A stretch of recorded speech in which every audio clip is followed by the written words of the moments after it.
we get into the lesson this week, we need your help.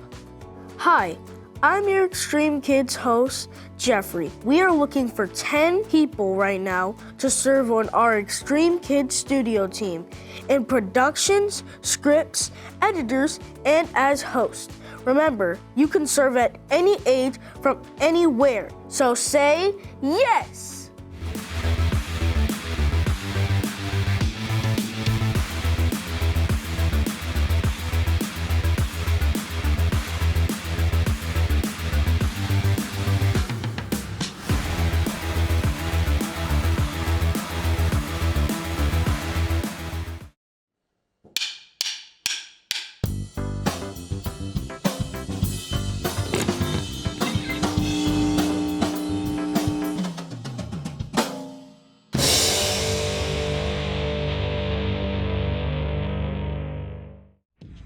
When have you chosen to hide something? Maybe mom asks if you brushed your teeth and you say, well, yeah, even though you just ran water over your toothbrush. Or maybe you don't think you can ever understand math, but instead of asking for help, you sneak a peek at your friend's test paper to double check your answers. Or maybe you're kind to your little sister when your friends are watching, but you snap at her when they leave. You're so annoying. Just go away. Truth is, we all mess up. We all make wrong choices. And instead of owning up to what you've done, it's easy to start hiding, to cover up, to show the world a fake smile, while inside you feel angry or ashamed. But there is more to the truth. No matter how badly you mess up, you are deeply loved. The God who made the entire universe knew you and chose you before the world began. There is nothing you can do to make God stop loving you. When you begin to know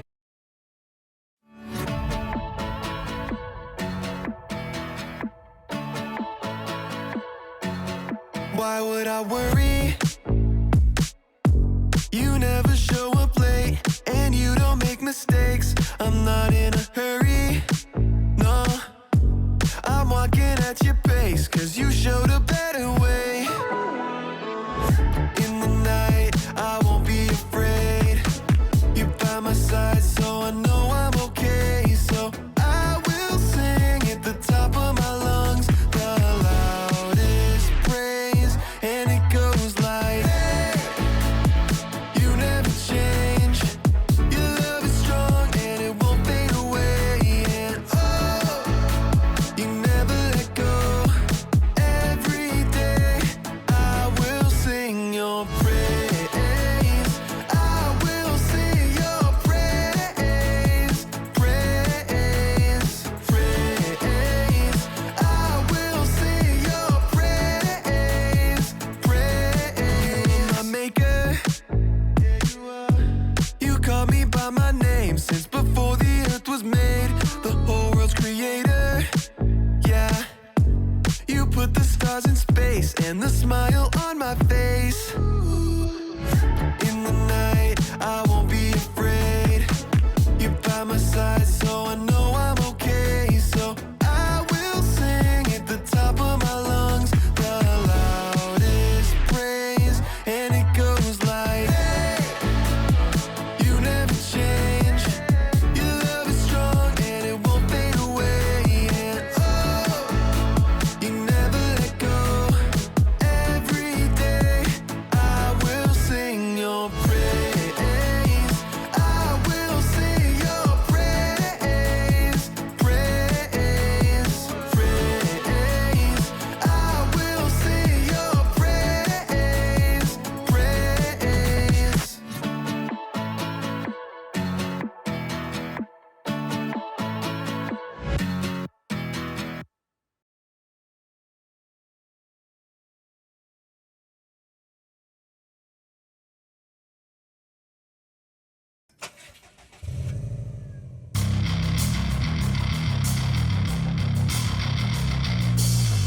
Gentlemen, head to your race cars.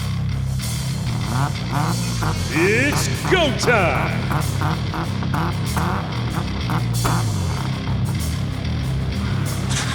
Go time.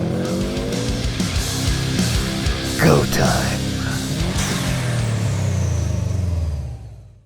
3, 2, 1, go!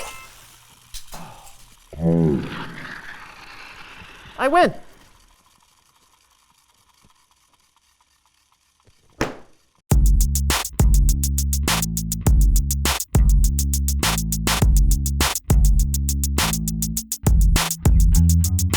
Hey everybody, I'm Brandon. And I'm John, and welcome to the So-and-So Show! This month we are talking all about integrity. When you have integrity, that means you can be trusted. Really? You think you can just come out right out of the gate and announce a big spoiler just like that? Yeah, I think I just did. Well, tell me more. Who do you think is the most integritous person you know? That is not a word. Sure. Okay, fine. Probably my barber. Are you sure about that? Hey! You know what? I think I know a better one. What, your grandma? Nope. Your mailman? No. A pit stop worker. A pit stop worker. Yeah, you know the pit crew Really? for race car drivers? The Yeah. car rolls into the pit stop and, the crew super quickly makes adjustments to the car, like refueling it or replacing the tires. You know what? I think you're right. They do need a lot of integrity. Yeah, right? You've got to be able to trust them. If they didn't have integrity, they could ruin the race or even get the driver hurt. They keep you safe and they help make your dreams come true. It's true. So true. I want to be one. Really? I think pit crew workers have to be super strong, so... What? I'm strong, but I don't like the smell of car exhaust. Ah, well, there goes that dream. No. I can, what if there were, a pit crew for life? Everyday moments that need help, assistance, integrity. I'm not sure about that. Oh, you will be, my friend, you will be.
That was fun. Yeah.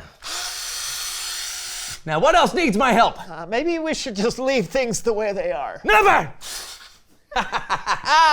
The door! Yeah! It's Bible story time with Kellen! Woo! No! Can you smell that?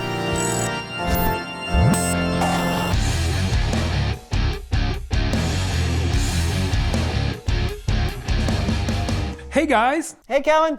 You know what I like about you, Kellen? You're integritous. Thanks, but that's not a word. Still? Okay, fine. But I see where you're going, and I like it. So what do you have for us today, Kellen? Well, I'm glad you asked. Today is all about fruit. You guys like apples, bananas, oranges? Yeah. Definitely. The only way you get fruit is because it grows on a fruit tree. When Jesus was on earth, a lot of the people he met and talked to were farmers and people who knew all about growing fruit trees. So, a few times, that's what Jesus decided to talk to them about. In the Gospel of Luke, chapter 6, we read that Jesus says, "A good tree doesn't bear bad fruit, and a bad tree doesn't bear good fruit. You can tell each tree by the kind of fruit it bears. People do not pick figs from thorns, and they don't pick grapes from bushes." That makes sense, right?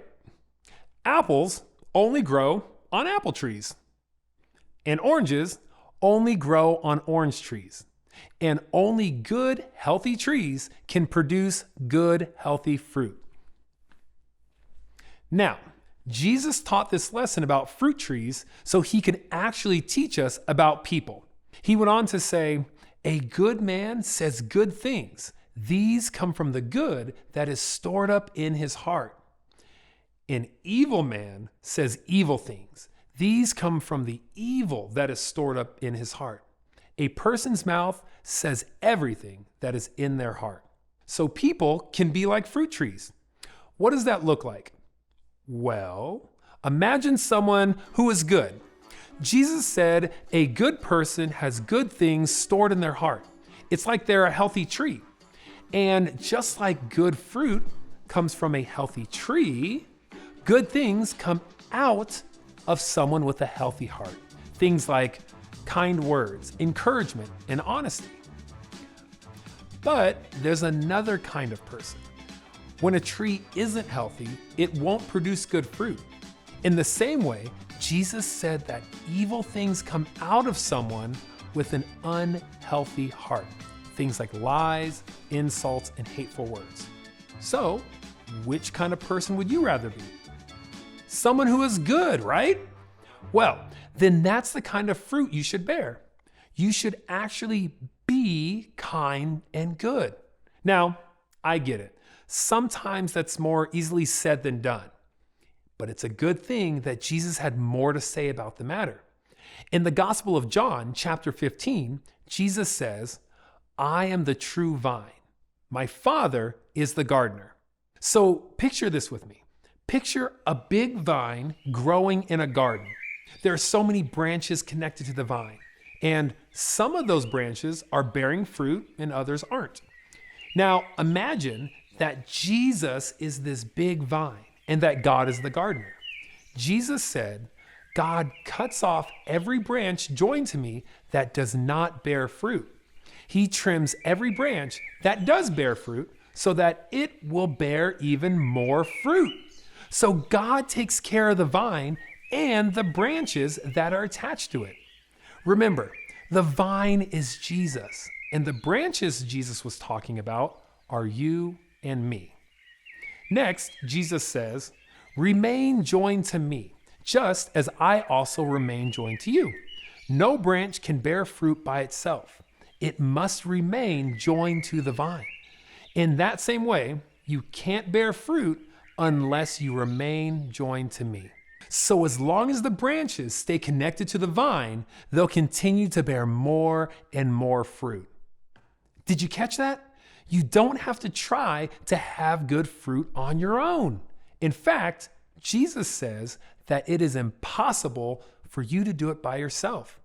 But when you lean on Jesus, when you stay connected to him in relationship and obey his commands to love one another, you will bear good fruit. Things like love, kindness, peace, and my favorite, joy.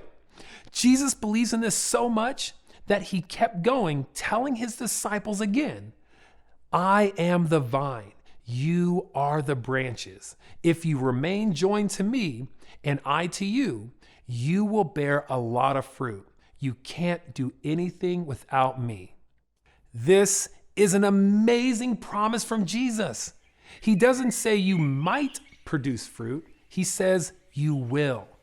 Then Jesus added, "When you bear a lot of fruit, it brings glory to my Father. It shows that you are my disciples."